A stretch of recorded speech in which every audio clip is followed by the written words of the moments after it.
ನೀವು ನೋಡ್ತಾ ಇದ್ದೀರಾ ಜನಸೇವಾ ಕನ್ನಡ ಟಿವಿ, ಇದು ನಿಮ್ಮ ವಾಹಿನಿ. ಮಂಡ್ಯ ಜಿಲ್ಲೆಯ ನಾಗರಿಕ ಬಂಧುಗಳೇ ಮತ್ತು ಕಾಂಗ್ರೆಸ್ ಕಾರ್ಯಕರ್ತರುಗಳೇ, ದಿನಾಂಕ 23/8/2024 ಶುಕ್ರವಾರ ಬೆಳಗ್ಗೆ 10:30ಕ್ಕೆ ಮಂಡ್ಯ ಜಿಲ್ಲಾಧಿಕಾರಿಗಳ ಕಚೇರಿ ಆವರಣದಲ್ಲಿ ಖಾಸಗಿ ಸಕ್ಕರೆ ಕಾರ್ಖಾನೆಗಳ ಜೊತೆ ಶಾಮೀಲಾಗಿರುವ ಪ್ರಚಾರದ ಆಸೆಯ ಕೆಲವು ಬಿಜೆಪಿ ಕಾರ್ಯಕರ್ತರ ಧೋರಣೆ, ಕಿಚ್ಚೊದ್ಯದ ಹೇಳಿಕೆ ಮತ್ತು ಪ್ರತಿಭಟನೆಯನ್ನು ಖಂಡಿಸಿ ಮತ್ತು ಮೈಸೂರು ಸಕ್ಕರೆ ಕಂಪನಿ ಬಗ್ಗೆ ಅಪಪ್ರಚಾರ ಮಾಡುತ್ತಿರುವ ಧೋರಣೆಯನ್ನು ಖಂಡಿಸಿ ಮಂಡ್ಯ ಜಿಲ್ಲಾ ಕಿಸಾನ್ ಕಾಂಗ್ರೆಸ್ ಘಟಕದ ವತಿಯಿಂದ ಪ್ರತಿಭಟನೆಯನ್ನು ಹಮ್ಮಿಕೊಳ್ಳಲಾಗಿದೆ. 500 ಕೋಟಿಯನ್ನ ಕೊಡೋದ್ರ ಮೂಲಕ ನಮ್ಮ ಜಿಲ್ಲೆಯ ರೈತರ ಮೈಸೂರು ಬಗ್ಗೆ ಅಪಪ್ರಚಾರ ಮಾಡುತ್ತಿರುವ ಕಿಡಿಗೇಡಿಗಳಿಗೆ, ಖಾಸಗಿ ಕಾರ್ಖಾನೆಗಳ ಜೊತೆ ಶಾಮೀಲಾಗಿ ಮೈಸೂರು ಕಾರ್ಖಾನೆಯ ಬಗ್ಗೆ ಅಪಪ್ರಚಾರ ಮಾಡುತ್ತಿರುವ ಕಿಡಿಗೇಡಿಗಳಿಗೆ, ಖಾಸಗಿ ಕಾರ್ಖಾನೆಗಳ ಕಿಡಿಗೇಡಿಗಳಿಗೆ, ಮೈಸೂರು ಏಳಿಗೆ ಸಹಿಸದ ಕಿಡಿಗೇಡಿಗಳಿಗೆ, ಮೈಸೂರು ಏಳಿಗೆ ಸಹಿಸದ ಕಿಡಿಗೇಡಿಗಳಿಗೆ,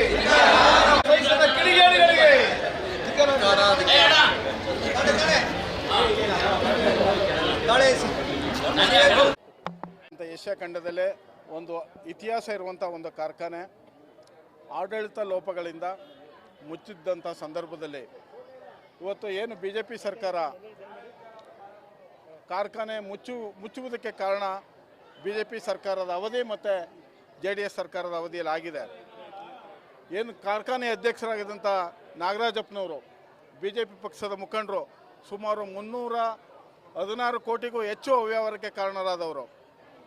ಈ ರೀತಿ ಒಂದು ಕಾರ್ಖಾನೆಯ ಹಣವನ್ನು ದುರುಪಯೋಗ ಮಾಡಿದಂಥವರು ಇವತ್ತು ಕಾರ್ಖಾನೆ ಬಗ್ಗೆ ಕುಚೇಷ್ಟೆ ಮಾಡುವಂಥದ್ದು ದುರಂತ ಹಾಗೂ ನಾಚಿಕೆಗೇಡಿನ ವಿಚಾರ. ಏನು ಸಿದ್ದರಾಮಯ್ಯನವರು ನೇತೃತ್ವದ ಸರ್ಕಾರ ಇವತ್ತು ಕಾರ್ಖಾನೆಯನ್ನು ಪ್ರಾರಂಭ ಮಾಡಬೇಕು, ಈ ವ್ಯಾಪ್ತಿಯ ಭಾಗದ ರೈತರಿಗೆ ನ್ಯಾಯವನ್ನು ದೊರಕಿಸ್ಕೊಡ್ಬೇಕು, ಅವರ ಆರ್ಥಿಕ ಶಕ್ತಿಯನ್ನು ಬಲಪಡಿಸಬೇಕು ಅನ್ನೋ ದೃಷ್ಟಿಯಿಂದ 50 ಕೋಟಿ ಹಣವನ್ನು ಕಾರ್ಖಾನೆ ಪ್ರಾರಂಭ ಮಾಡುವುದಕ್ಕೆ ಕೊಟ್ಟಿದ್ದಾರೆ.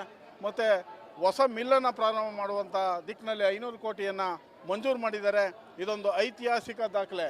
ಕಾಂಗ್ರೆಸ್ ಸರ್ಕಾರದ ಅವಧಿಯಲ್ಲಿ ಏನು ಮೈಸೂರಿನ ಒಂದು ಗತವೈಭವ ಇತ್ತು ಅದನ್ನು ಮರಿಕಳಿಸಿ ಮತ್ತೆ ಅದೇ ಸ್ಥಿತಿಗೆ ಕಾರ್ಖಾನೆಯನ್ನು ತರುವಂಥ ದಿಕ್ಕಿನಲ್ಲಿ ಇವತ್ತು ಜಿಲ್ಲಾ ಉಸ್ತುವಾರಿ ಸಚಿವರ ನೇತೃತ್ವದಲ್ಲಿ, ಜಿಲ್ಲಾ ಅಧ್ಯಕ್ಷರು ಹಾಗೂ ಕಾರ್ಖಾನೆ ಅಧ್ಯಕ್ಷರ ನೇತೃತ್ವದಲ್ಲಿ ಹಾಗೂ ಸಿದ್ದರಾಮಯ್ಯನವರ ನೇತೃತ್ವದಲ್ಲಿ ಒಂದು ಕಾರ್ಖಾನೆಯನ್ನು ಸುಸ್ಥಿತಿ ತರುವಂಥ ಒಂದು ಹೆಜ್ಜೆ ಪ್ರಾರಂಭ ಇವತ್ತು ನಡೀತಾ ಇದೆ.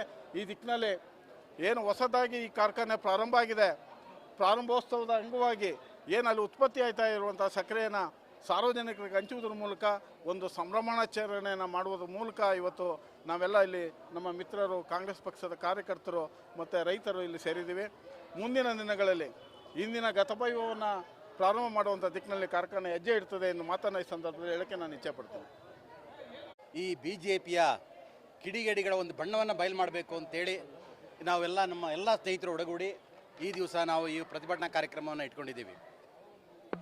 ಏನು ಮೊನ್ನೆ ದಿವಸ ಬೇವಿನ ಸೊಪ್ಪನ್ನು ತಿನ್ನೋದ್ರ ಮೂಲಕ BJPಯವರು ಪ್ರತಿಭಟನೆ ಮಾಡಿದ್ದಾರೆ. ಕೇವಲ 2 ದಿವಸ ಕಾರ್ಖಾನೆ ನಿಂತಿದ್ದಕ್ಕೆ ಬೇವಿನ ಸೊಪ್ಪು ತಿಂದು ನೀವು ಪ್ರತಿಭಟನೆ ಮಾಡ್ತೀರಿ. ಏನು ಸಂದೇಶ ಕೊಟ್ಟಿದ್ದೀರಿ ನೀವು ಅಂತ ಹೇಳಿದ್ರೆ, ನಾವು ಅಧಿಕಾರಕ್ಕೆ ಬಂದರೆ, BJPಯವರು ಅಧಿಕಾರಕ್ಕೆ ಬಂದರೆ ಬೇವಿನ ಸೊಪ್ಪು ಗ್ಯಾರಂಟಿ ಅಂತಕ್ಕಂಥ ಸಂದೇಶವನ್ನು ಕೊಟ್ಟಿದ್ದೀರಿ. ಅದೇ ಕಾಂಗ್ರೆಸ್ ಸರ್ಕಾರ ಬಂದರೆ ಮಂಡ್ಯ ಜಿಲ್ಲೆ ಜನತೆಗೆ ನಾವು ಸಿಹಿಯನ್ನು ಕೊಡ್ತೇವೆ, ಅದು ಗ್ಯಾರಂಟಿ ಅಂತಕ್ಕಂಥದ್ದನ್ನು ನಮ್ಮ ಈ ಒಂದು ದಿವಸ ಈ BJPಯವರು ವಿರುದ್ಧ ನಡೀತಕ್ಕಂಥ ಪ್ರತಿಭಟನೆಯಲ್ಲಿ ನಾವು ಹೇಳೋದಕ್ಕೆ ಬಂದಿದ್ದೀವಿ. ಕಳೆದ 2 ದಿವಸ ಹಿಂದೆ ಏನು ಪ್ರತಿಭಟನೆ ಮಾಡಿದ್ದಾರೆ ಅವರಿಗೆ ನಾನು ಕೆಲವು ಪ್ರಶ್ನೆಗಳನ್ನು ಕೇಳೋದಕ್ಕೆ ಇದು ಮಾಡ್ತೇನೆ. ಏನು 2008ರಲ್ಲಿ ಸನ್ಮಾನ್ಯ BS ಯಡಿಯೂರಪ್ಪನವರು ಮುಖ್ಯಮಂತ್ರಿ ಆಗಿದ್ದಂಥ ಅವಧಿನಲ್ಲಿ ಅವರ ಕೈಗೊಂಬೆಯಾಗಿ ಏನು ಸನ್ಮಾನ್ಯ ನಾಗರಾಜಪ್ಪನವ್ರನ್ನ ಕುಂಡಿಸಿ ಇದು ಮಾಡಿಬಿಟ್ಟು ಆ ಅವಧಿನಲ್ಲಿ 2008ರಿಂದ 2013ರವರೆಗೆ 121 ಕೋಟಿ ರೂಪಾಯಿ ಹಗರಣವನ್ನು ಮಾಡಿದ್ದೀರಿ. ಏನು BS ಯಡಿಯೂರಪ್ಪ ಮತ್ತು ಅವ್ರ ಮಗ ವಿಜೇಂದ್ರ ಇಬ್ಬರು ಅವರಿಗೆ ಪರಮಾಪ್ತರು ನಾಗರಾಜಪ್ಪ ಅವ್ರನ್ನ ಕುಂಡಿಸಿ ಮೈಸೂರು ಕಾರ್ಖಾನೆಯಲ್ಲಿ 121 ಕೋಟಿ ಹಗರಣವನ್ನು ನೀವು ಮಾಡಿದ್ದೀರಿ. ಇದನ್ನು ಹಗರಣ ಮಾಡಿದ್ದೀರಿ ಅಂತಕ್ಕಂಥ ಆರೋಪವನ್ನು ನಾನು ಮಾಡ್ತಾ ಇಲ್ಲ. ಇದನ್ನು ಕೊಡಿರ್ತಕ್ಕಂಥ ಲೋಕಾಯುಕ್ತ ವರದಿ, ಇದು ಲೋಕಾಯುಕ್ತ ವರದಿನ ಇವತ್ತು ಜಿಲ್ಲಾಧಿಕಾರಿಗಳು ಕೊಡ್ತೀವಿ. 121 ಕೋಟಿ ಹಗರಣವನ್ನು ಮಾಡಿದ್ದಾರೆ ಅಂತಕ್ಕಂಥ ವರದಿಯನ್ನು ಕೊಟ್ಟಿದೆ. ಇದು ಮಾಡಿಬಿಟ್ಟು ಇದಕ್ಕೆ ನೀವು ಬೇವಿನ ಸೊಪ್ಪು ತಿನ್ನಬೇಕಾ? ಇದು ಮಾಡಿಬಿಟ್ಟು 121 ಕೋಟಿ ಹಗರಣ ಮಾಡಿದ್ದಕ್ಕೆ ಹೌದು ನೀವು ತಿನ್ನಬೇಕು. ಯಾಕೆಂತಂದರೆ 121 ಕೋಟಿ ತಿಂದಾಕಿದಿರಲ್ಲ ಮೈಸೂರು ಕಾರ್ಖಾನೆಯಲ್ಲಿ, ಅದಕ್ಕೋಸ್ಕರ ನೀವು ಈ ಒಂದು ಪ್ರತಿಭಟನೆ ಮಾಡಬೇಕು. ಎರಡನೇದು, ಈಗ 2018ರಿಂದ 2023ರವರೆಗೆ ಆಡಳಿತ ಮಾಡಿದ್ರಲ್ಲ ಸ್ವಾಮಿ, ಈಗೇನು ಮಾಡಿದ್ದೀರಿ? ಈ ಅವಧಿಯಲ್ಲಿ ಏನು ಮಾಡಿದ್ದೀರಿ? ಮೈಸೂರು ಕಾರ್ಖಾನೆ ಶಾಶ್ವತವಾಗಿ ಮುಚ್ಚಿಬಿಟ್ರಿ. ಮೈಸೂರು ಕಾರ್ಖಾನೆ ನಿಮ್ಮ ಅವಧಿನಲ್ಲಿ ಮುಚ್ಚೇ ಹೋಯ್ತು, ಇದು ಮಾಡ್ಬಿಟ್ಟು ಅದನ್ನು ಇದು ಪ್ರಾರಂಭನೆ ಮಾಡಲಿಲ್ಲ. ಕೊನೆಯ ಅವಧಿನಲ್ಲಿ ನಮ್ಮ ಕಾಂಗ್ರೆಸ್ಸಿನ ಪ್ರತಿಭಟನೆ ಒತ್ತಾಯದ ಮೇರೆಗೆ ಕೊನೆಯಲ್ಲೂ ಇದು ಮಾಡಿದ್ರಿ. ಅದನ್ನು ಕೂಡ 23,000 ಹರಿದುಬಿಟ್ಟು ಕಂಪ್ನಿಗೆ ಮತ್ತೆ 52 ಕೋಟಿ ನಷ್ಟವನ್ನು ಮಾಡಿಬಿಟ್ಟು ಹೋದ್ರಿ. ಹೊರತು ನೀವು ಮೈಸೂರು ಕಾರ್ಖಾನೆ ನಿಮ್ಮ ಕೊಡುಗೆ ಏನು? ಅದೇ ಕಾಂಗ್ರೆಸ್ನ ಕೊಡುಗೆ ಏನು ಅಂತಕ್ಕಂಥದ್ದು ನಾನು ಈ ಸಂದರ್ಭದಲ್ಲಿ ಹೇಳೋದಕ್ಕೆ ಇದು ಮಾಡ್ತೇನೆ. ಸೊ ಏನು ನಮ್ಮ ಕಾಂಗ್ರೆಸ್ ಸರ್ಕಾರ ಬಂದ ಕೇವಲ 15 ದಿವಸದಲ್ಲಿ ಸನ್ಮಾನ್ಯ ಮುಖ್ಯಮಂತ್ರಿ ಸಿದ್ದರಾಮಯ್ಯನವರು 50 ಕೋಟಿ ರೂಪಾಯಿನ ಕೊಟ್ಟರು. ಸನ್ಮಾನ್ಯ ಚಲುವರಾಯಸ್ವಾಮಿ ಅವರು ಮತ್ತು ಎಲ್ಲ ಇಲ್ಲಿ ಜಿಲ್ಲೆಯ ಇರ್ತಕ್ಕಂಥ ಎಲ್ಲ ಶಾಸಕರು ಇದು ಮಾಡಿ ಇದು ವಿಶ್ವಾಸಕ್ಕೆ ತೆಗೆದುಕೊಂಡು ಮೈಸೂರು ಕಾರ್ಖಾನೆಯನ್ನು ಕಳೆದ ಬಾರಿ 2,50,000 ಟನ್ನ ಕಬ್ಬನ್ನು ಹರಿದಿದ್ದಾರೆ. ಮತ್ತು ಪ್ರಥಮ ಬಾರಿಗೆ ಮೈಸೂರು ಕಾರ್ಖಾನೆ ಲಾಭದಾಯಕದತ್ತ ಬರ್ತಾ ಇದೆ, ಲಾಭದಾಯಕಕ್ಕೆ ಹೆಜ್ಜೆ ಇಡ್ತಾ ಇದೆ. ಇದನ್ನು ನೀವು ಸಹಿಸೋಕ್ಕಾಗ್ತಾ ಇಲ್ಲ. ಯಾಕೆಂದರೆ ನೀವೆಲ್ಲ ಖಾಸಗಿ ಕಾರ್ಖಾನೆಗಳ ಜೊತೆ ಸಾಮೀಲಾಗ್ಬಿಟ್ಟಿದ್ದೀರಿ. ಏನಾದರೂ ಮೈಸೂರು ಕಾರ್ಖಾನೆ ನೋಡಪ್ಪ ಏನೋ ಲಾಭದಾಯಕದತ್ತ ದಾಪಕಾಲಾಗ್ತಾ ಇದೆ, ಮೈಸೂರು ಕಾರ್ಖಾನೆ ಚೆನ್ನಾಗಿ ಅಭಿವೃದ್ಧಿ ಆಗ್ತಾ ಇದೆ. 550 ಕೋಟಿ ರೂಪಾಯಿನ ನಮ್ಮ ಸನ್ಮಾನ್ಯ ಸಿದ್ದರಾಮಯ್ಯನವರಿಂದ ಇದು ಮಾಡಿ ಚಲುವರಾಯಸ್ವಾಮಿ ಅವರು 550 ಕೋಟಿ ರೂಪಾಯಿ ಹಣವನ್ನು ಕೊಡಿಸಿದ್ದಾರೆ. 550 ಕೋಟಿನಲ್ಲಿ ಹೊಸ ಕಾರ್ಖಾನೆಯನ್ನು ಹಾಕೋದಕ್ಕೆ ಪ್ರಾರಂಭ ಮಾಡೋದಕ್ಕೆ ಎಲ್ಲ ರೀತಿಯಾದ ಸಿದ್ಧತೆ ನಡೀತಾ ಇದೆ. ಅದಕ್ಕೆ ಬೇಕಾದಂಥ ಎಲ್ಲ ಸಿದ್ಧತೆಗಳು ನಡೀತಾ ಇರೋದನ್ನು ನೋಡಿ ನೀವು ಅದನ್ನು ಸಹಿಸದೆ ಏನಾದರೂ ಮಾಡಿ ಮೈಸೂರು ಕಾರ್ಖಾನೆ ನಿಲ್ಲಿಸಬೇಕು, ಮೈಸೂರು ಕಾರ್ಖಾನೆ ಓಡ್ದಂಗೆ ನೋಡ್ಕೋಬೇಕು ಅಂತಕ್ಕಂಥ ಒಂದು ಹುನ್ನಾರವನ್ನು ನೀವು ಮಾಡಿಕೊಂಡು ಈ ಒಂದು ಪ್ರತಿಭಟನೆಯನ್ನು ಮಾಡ್ತಾ ಇದ್ದೀರಿ. ಜನಗಳ ಗಮನವನ್ನು ಬೇರೆ ಕಡೆ ಸೆಳೆಯೋದಕ್ಕೆ ನೀವು ನೋಡ್ತಾ ಇದ್ದೀರಿ. ನಿಮ್ಮ ಆಟ ಫಲಿಸೋದಿಲ್ಲ. ಏಕೆಂದರೆ ಕಾಂಗ್ರೆಸ್ ದೃಢವಾದ ಹೆಜ್ಜೆ ಇಟ್ಟಿದೆ. ಮೈಸೂರು ಕಾರ್ಖಾನೆಯನ್ನು ಅಭಿವೃದ್ಧಿ ಮಾಡೇ ತೀರ್ತೇವೆ ಅಂತಕ್ಕಂಥ ದೃಢವಾದ ಹೆಜ್ಜೆ ಇಟ್ಟಿದೆ. ಹೊಸ ಕಾರ್ಖಾನೆಯನ್ನು ಮಾಡೋದಕ್ಕೆ ಪ್ರಾರಂಭ ಮಾಡ್ತಾ ಇದೆ.